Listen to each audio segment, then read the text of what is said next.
This video provides an overview of the major concepts covered in Chapter 7, Bond Markets.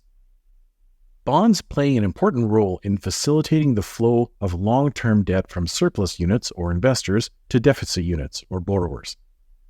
Chapter 7 is comprised of 4 key learning objectives. First, to provide a background on bonds. Second, to describe treasury and agency bonds, municipal bonds, and corporate bonds, as well as their characteristics. Third, to explain how bond markets have become globally integrated. And fourth, to describe other types of long-term securities. Let's start with the background on bonds. Bonds are long-term debt securities that are issued by government agencies or corporations and typically have maturities of between 10 and 30 years. The issuer of a bond is obligated to pay interest or coupon payments periodically, such as annually or semi-annually, as well as a par value or principal at maturity. Bonds are often classified according to the type of issuer. Treasury bonds are issued by the U.S. Treasury, federal bonds are issued by federal agencies, municipal bonds by state and local governments, and corporate bonds by corporations. All types of financial institutions participate in the bond markets as shown in this exhibit. Commercial banks, saving institutions, and finance companies commonly issue bonds to raise capital to support their operations. Commercial banks, saving institutions, bond mutual funds, insurance companies, and pension funds are major investors in the bond market. The yield on a bond depends on whether it is viewed from the perspective of the issuer of the bond, which is obligated to make the payments on the bond until maturity, or from the perspective of the investors who purchase the bond. The issuer's cost of financing bonds is commonly measured by the yield to maturity, which reflects the annualized yield that's paid by the issuer over the life of the bond. The yield to maturity is the annualized discount rate that equates the future coupon and principal payments to the initial proceeds received from the bond offering. For example, let's consider an investor who can purchase bonds with 10 years until maturity, a par value of $1,000, and an 8% annualized coupon rate for $936. The yield to maturity on these bonds can be determined using a financial calculator by inputting 10 as the number of payments and 936 as the PV to reflect the cash outflow required to purchase the bond at its trading price, hence the negative sign, 80 as a coupon payment, PMT, and 1,000 as the face value of the bond or its future value, FV. We can then compute the discount rate, I, to be 9%. This is the bond's yield to maturity. From an investor's perspective, an investor who invests in a bond when it's issued and holds it until maturity will earn the yield to maturity. However, many investors don't hold a bond until maturity, instead focusing on their holding period return or the return from their investment over a particular holding period. Like most U.S. interest rates, Treasury bond yields can change over time in accordance with the demand for and the supply of loanable funds. This exhibit shows how Treasury bond yields have changed since 2000. Since the credit crisis of 2008-2009, the Federal Reserve has attempted to keep bond yields and all other interest rates low in an effort to encourage borrowing and spending and stimulate the U.S. economy. However, starting around 2020, the Federal Reserve started increasing the interest rates in order to reduce the soaring inflation in the U.S. economy. Now let's look at the different types of bonds, starting with Treasury and federal agency bonds. The U.S. government, like many other national governments, commonly spends more money than it receives from taxes and therefore needs to borrow funds to cover the difference between what it wants to spend versus what it receives. To facilitate its fiscal policy, the U.S. Treasury issues Treasury notes and Treasury bonds to finance the government's expenditures. The Treasury pays a yield to investors that reflects the risk-free rate, as it is presumed that the Treasury will not default on its payments. The U.S. Treasury obtains long-term funding through Treasury bond offerings, which are conducted through periodic auctions where bids can be submitted on a competitive or non-competitive basis. Bond dealers serve as intermediaries in the secondary market by matching up buyers and sellers of Treasury bonds, and they also take up positions in these bonds. The cash flows of Treasury bonds are commonly transformed or stripped by securities firms into separate securities called strips, separate trading of registered interest and principal of securities. In this process, for example, a Treasury bond that makes semi-annual interest payments is stripped into several individual securities, one for the payment of principal upon maturity, and the others represent payment of interest at the end of each specified period. The U.S. Treasury periodically issues inflation index bonds that provide returns tied to the inflation rate. These bonds, which are commonly referred to as TIPS, Treasury Inflation Protected Securities, enable investors to ensure that the returns on their investments will keep up with the increases in prices over time. Savings bonds are issued by the Treasury, but they can be purchased from many financial institutions. They're attractive to small investors because they can be purchased with as little as $25 with a 30-year maturity, but they do not have a secondary market. Federal agency bonds are issued by federal agencies, such as the Federal National Mortgage Association, known as Fannie Mae, and the Federal Home Loan Mortgage Association, known as Freddie Mac. They issue bonds and use the proceeds to purchase mortgages in the secondary market. In this way, they channel funds into the mortgage market, thereby ensuring that sufficient financing is available for homeowners who wish to obtain mortgages. The next type of bonds is municipal bonds.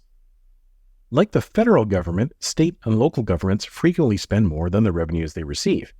To finance the difference, they issue municipal bonds, most of which can be classified as either general obligation bonds or revenue bonds. Most municipal bonds contain a call provision which allows the issuer to repurchase the bonds at a specified price before the bonds mature. Both types of municipal bonds are subject to some degree of credit or default risk. If a municipality is unable to increase taxes, it could default on general obligation bonds. If it issues revenue bonds and doesn't generate sufficient revenue, it could default on those bonds. Because municipal bonds raise some concerns about their risk of default, investors commonly monitor the ratings of these bonds. Moody's, Standard & Poor's, and Fitch Ratings assign ratings to municipal bonds based on the ability of the issuer to repay the debt. Some municipal bonds are insured to protect against default. The issuer pays for this protection so that it can issue bonds at a higher price. Variable rate municipal bonds have a floating interest rate that is based on a benchmark interest rate. The coupon payment adjusts to movements in the benchmark. Some variable rate municipal bonds can be converted to a fixed rate until maturity under specified conditions. One of the most attractive features of municipal bonds is that the interest income is usually exempt from both federal and state taxes. Hundreds of bond dealers operate to accommodate investor requests to buy or sell municipal bonds in the secondary market. Bond dealers can also take positions in municipal bonds.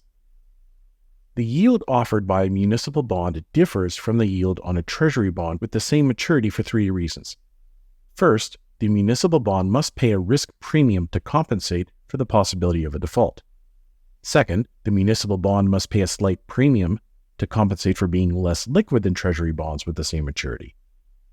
And third, the income earned from a municipal bond is exempt from federal taxes.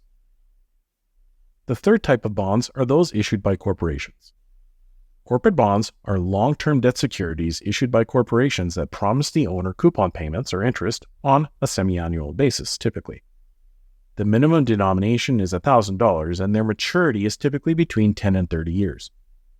The interest paid by the corporation to investors is tax deductible to the corporation, which reduces the cost of financing with bonds.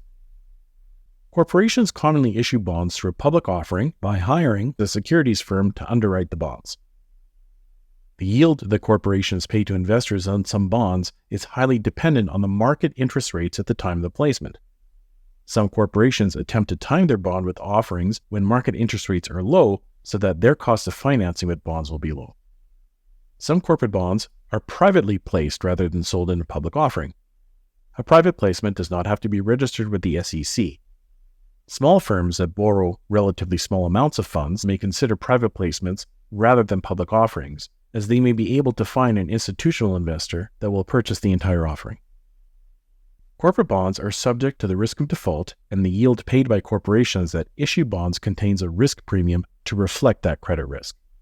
When corporations issue bonds, they hire rating agencies to rate the bonds. Corporate bonds that receive higher ratings can be placed at higher rates or lower yields because they're perceived to have lower credit risk. Corporate bonds that are perceived to have very high risk are referred to as junk bonds. The primary investors in junk bonds are mutual funds, life insurance companies, and pension funds. Corporate bonds also have a secondary market, so investors who purchase them can sell them to other investors if they prefer not to hold the bonds until maturity. The secondary market is served by bond dealers who can play a broker role by matching up buyers and sellers. Bonds issued by large, well-known corporations in large volume are liquid because they attract a large number of buyers and sellers in the secondary market. Bonds issued by small corporations in small volumes are less liquid because there may be a few or no buyers for those bonds in some periods. Electronic bond networks have been established that can match institutional investors that wish to sell some bond holdings or purchase additional bonds in the over-the-counter bond market at a lower transaction cost.